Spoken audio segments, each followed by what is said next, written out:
Hey, it's Kara, and today we're going to make a classically good marble loaf snack cake. So this cake has the perfect amount of chocolate and vanilla. It's made in a simple loaf pan, and it's very easy to mix up, so there's no fancy baking skills necessary. Also, it's really the ideal go-to kind of quick dessert and snack. It's a good cross between cake and a quick bread, and it is so easy to mix up. I really think you're going to love it, especially if you love marble cake, or if you don't know what you want, whether you want chocolate or vanilla cake, you can have both. So let's get started. All right, so the first thing you want to do is put half a cup or 1 stick of butter in a bowl, and you want to microwave it and melt it. So you want to do this first so that it has time to kind of come a little bit closer to room temperature and it's not so hot. And here I'm just mixing it up to make sure that it is really good and smooth. And you want to go ahead and preheat the oven to 350 degrees Fahrenheit, and you're going to use an 8 or 9 inch loaf pan. And I like to just spray the loaf pan with just some Pam or some of the other baking spray. That's usually enough for loaf cakes. And so you want to add 2 cups of all-purpose flour to a large mixing bowl. And like I always say, make sure to measure your flour correctly. And that is just adding it to your measuring cup, not like packing in the flour into the cup, because that way you could really get too much flour. And add 2 teaspoons of baking powder, a 1/4 teaspoon of salt, 1 1/4 cups of granulated sugar, and then just take your whisk and mix that up really well and set that bowl to the side.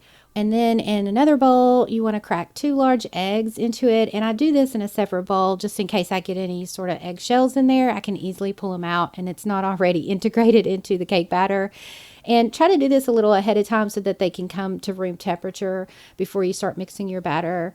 So now just add the butter that you melted earlier into a mixing bowl along with a 1/3 cup of vegetable oil. And then you're going to add sour cream, a 1/2 cup, and make sure that that is closer to room temp. You want all the ingredients to be close to room temp or it's going to kind of clump up the butter on you. So then just add a 1/4 cup of milk and try to make sure that's room temp as well. And then the eggs that you set out, and then 2 teaspoons of vanilla extract, and then take your whisk and whisk it all up until it's smooth. And it's going to take you a little bit to whisk it up because of that sour cream, but just keep working it and it'll work out. So next, just add the liquid ingredients to the dry ingredients and try to get it all out of the bowl, and then just use like a spoon or a spatula to mix it up. Try really hard not to mix it too long though, or you're going to get like a dry rubbery loaf cake. And now you're going to add about 1.25 cups or so, something around that amount of the batter into another bowl. And add a 1/4 cup of unsweetened cocoa powder and 2 tablespoons of hot coffee or just hot water if you don't like coffee. And then mix that up. And then again, try really hard not to over mix it because you don't want your cake to be all rubbery. And then you're going to add a little bit of the vanilla cake batter just to kind of cover the bottom of the loaf pan. And add in spoonfuls of the chocolate and vanilla batter. So I just kind of did it sort of randomly. Just sort of add a little bit of the chocolate, add a little bit of the vanilla, and then just keep stacking everything until you get all of the batter added to the pan. And then once you've got it all added to the pan, you're going to take a knife and swirl through it several times. Don't touch the bottom of the pan. You don't want to scrape it or anything. And then just swirl across it several times. If you do it too much, it's going to mix it up too much and you won't get that nice swirl look. All right, so you're going to bake it at 350 degrees Fahrenheit for about 45 to 55 minutes. And ovens vary, so just start watching it a little early in case you need to take it out a little earlier. So when it's baked, set it on the rack inside the pan for about 15 minutes or so. And if it has a crack down the middle, that's okay. That's what most quick breads look like when they're finished baking. So you didn't do anything wrong. It's completely normal. And so after about 15 minutes, just take it out of the pan and put it on the cooling rack to cool while you make the glaze for it.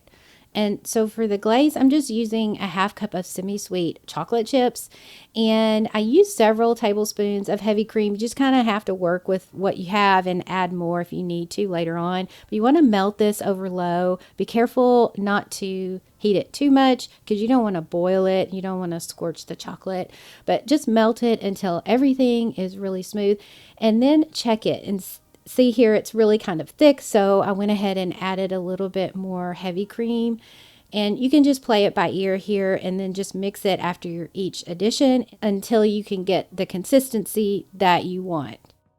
And then just take it off of the heat, and you can kind of let it sit there to cool down a little bit before you add it to the top of the cake, and that way it'll kind of thicken up a little bit. But you can just add it to the cake by pouring it on there. You can spoon it on there, or you can even make a drip on it.